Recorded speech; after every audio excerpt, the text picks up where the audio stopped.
We're going to talk about how to split your screen so that you can view your homework and your textbook on your screen at the same time.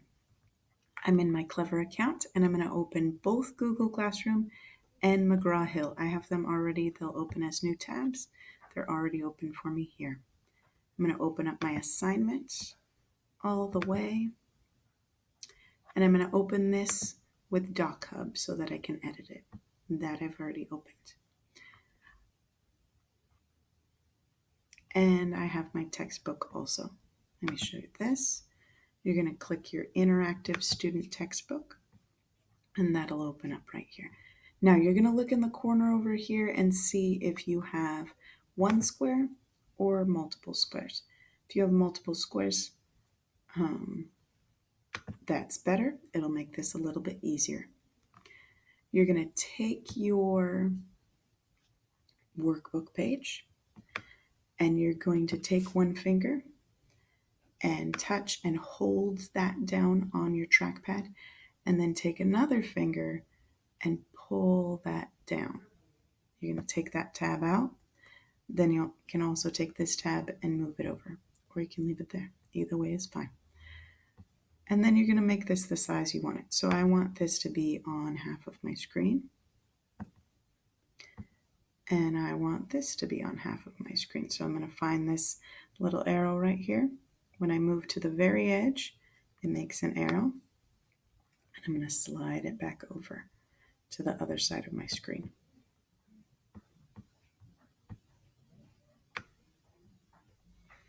And we're ready to rock and roll.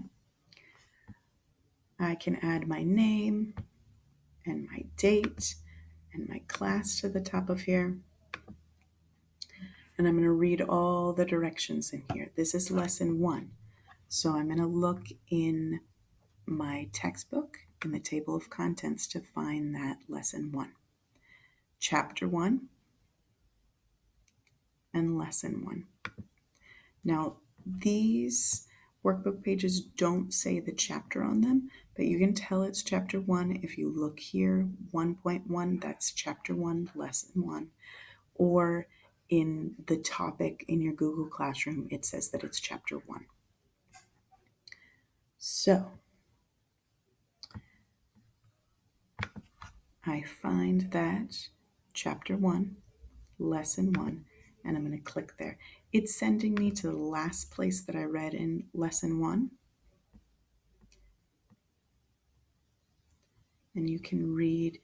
When you're skimming and reading, look especially at the titles and the headings.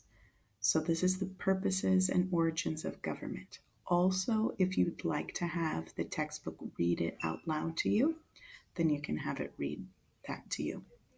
And then when you find the answer there, as you're reading along, then you can type it into the page, and DocHub finds the blanks so that you can just click and fill them in.